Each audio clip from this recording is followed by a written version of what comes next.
ছাত্ৰ-ছাত্ৰী সকল এইটো ভিডিঅ'ত আমি জানিম যে এটা সম্পূৰ্ণ চক্ৰত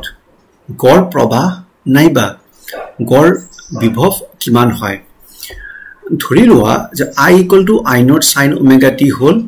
তাৎক্ষণিক প্ৰবাহ এটা AC উৎসৰ তেতিয়া হলে এটা সম্পূৰ্ণ চক্ৰত গড় মান হ'ব I bar এই I bar to বুজাইছে তাৰ এভাৰেজ বা গড় মানটো এটো I bar = 1/t কাৰণ এটা সম্পূৰ্ণ চক্ৰত মুঠ কিমান সময় থাকে এক পৰ্যায়কাল থাকে ক্যাপিটাল টি টু পৰ্যায়কাল বুজাব ইন্টিগ্ৰেশন অফ 0 to t সময়টো 0 ৰ পৰা t লৈকে গৈছে আৰু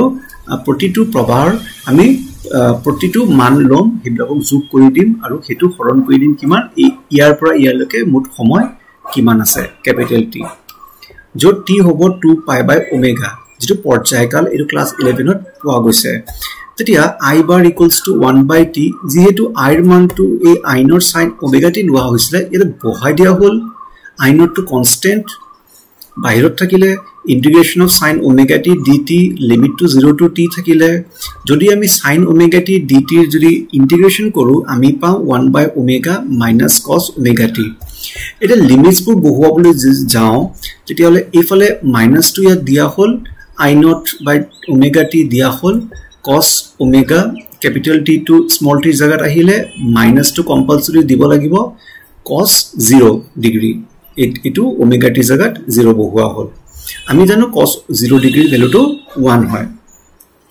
আকৌ ইয়াত থাকিলে cos omega t আমি t ৰ ঠাইত এই মানটো বহুৱাই দিলো 2π/ω so omega into 2π/ω minus 1 এটা 2π/ω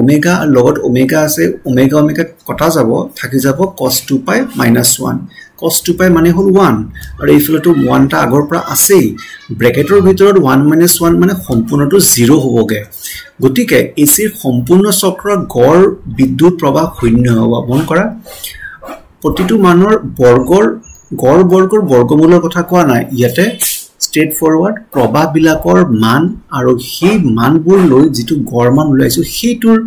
মানটো উলিয়াবলৈ চেষ্টা কৰিছো ইয়াতে শূন্য হ'ব যদি আমি বিভৱৰ কথা চাবলৈ যাওঁ একে প্ৰক্ৰিয়াৰে এটা এসি